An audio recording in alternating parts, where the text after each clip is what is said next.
Genesis 15, I have a couple of teenagers who are going to help me with this. This is where God makes a covenant with Abraham. So you are the tribe of Bela, okay? And we have over here the tribe of Kaylee. Say it loud, bold.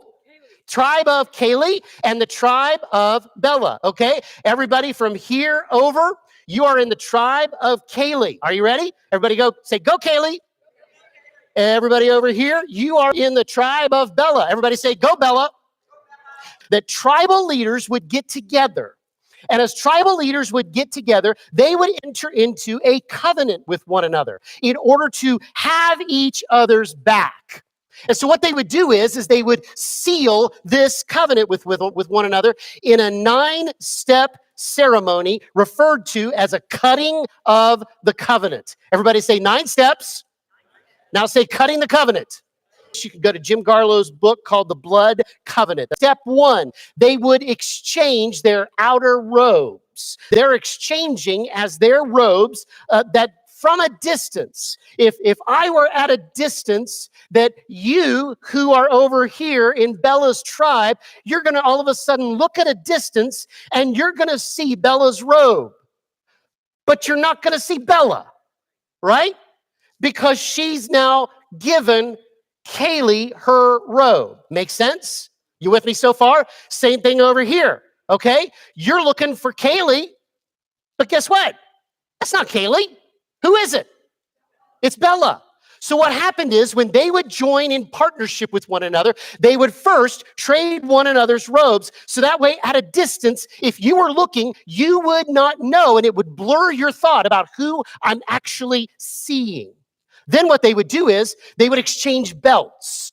Exchanging belts means that they were exchanging one another's strengths. That literally meant the strength of our assets, what we have. So you might be able to help out with your assets with Bela's tribe, and Bela's tribe then might be able to help out Kaylee with your assets. So what yours is mine and mine is mine. What yours is mine. I caught you, didn't I? So basically what's happening there is what's yours is mine and what's mine is yours. Then what they would do is they would exchange weapons. And as they exchanged weapons, this symbolized that they were exchanging enemies. So that meant that whoever had come against Kaylee's tribe, you now have Bela's tribe to go to bat for you whenever you need their help. Same thing for Bela's tribe. You've got people who are your enemies. Guess what? Kaylee's folks right there, they're going to come and help you. A sacrifice was made. Go ahead, and if you would, we're going to pretend that a sacrifice was made. I meant to bring like a little lamb, a stuffed animal or something like that. You want to be the lamb? Are you sure? This could be fun. A blood covenant must be created, and blood must be shed. And so what happened is, guess what? I need a second side of Ava. Can you be side 2 of Ava? So what happens is they begin to have a sacrifice. And as they have a sacrifice, Ava gets cut in half. And so here's the other half of Ava. So go ahead and lay on the ground. Now I need a little bit of space right here. A little bit of space right here, okay? So what happens is a sacrifice is made. That lamb or that ox or that sheep or even that dove is cut in half.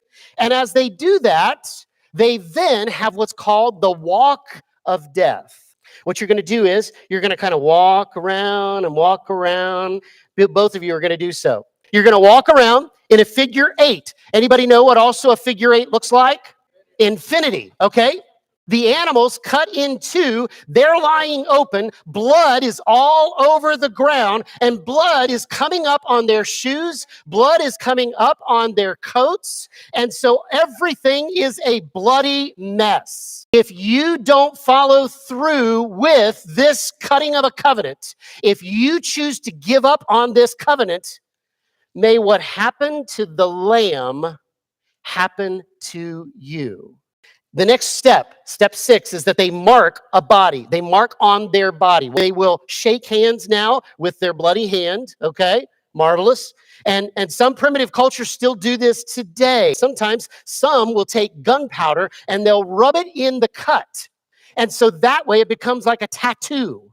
It becomes where it is able, when it heals, to show up that we have made this covenant with one another. And so to me, it gives new meaning to what Isaiah 49:16 says, I have written your name in the palm of my hands. You're going to pronounce blessings and curses. What they would say is, wherever you come, wherever you go, may God give you a blessing. Wherever you rise up, wherever you lay down, may you be blessed. May blessings be upon your husbands, okay? May blessing, because I have it here, blessings on your wife. Anyway, blessings on your children, blessings on your children and more, blessings on everything you put your hands to.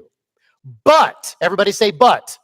For those of you who are online, type in the chat, but if you fail to follow through on this covenant, now curses, blessings and curses. Now change hands. Now give the curses. This is what happens. You're going to curse each other by saying, if you don't follow through, when you rise up and lay down, may you be cursed. If you do not follow through, cursed be your husbands. If you don't follow through, cursed be your children. If you don't follow through, cursed be your animals. And on and on and on. And when you normally eat, what do? You pray? Okay, yes, you pray. But then what do you start doing when you eat? You pick up your fork. Guess what? In a covenant meal, you did not feed yourself. You fed the other person. And in this covenant meal, this gives new meaning to when a bride and a groom put cake in one another's mouth. This actually can be traced back all the way to these blood covenants. Payne and Campbell. You then say, I am now Kaylee Payne Campbell. And you say that I am Bella Campbell Payne. Make sense? In Genesis 15, this is where Abraham receives. He's been Abram so far, and the AH that is represented in the Hebrew letters, the letter H is said, ah. Everybody say, ah. The letter H is actually a representation of the breath of God. And that's when Abram exchanges names with God and he becomes Abraham. Abraham. When God and Abraham make a covenant, God can't die.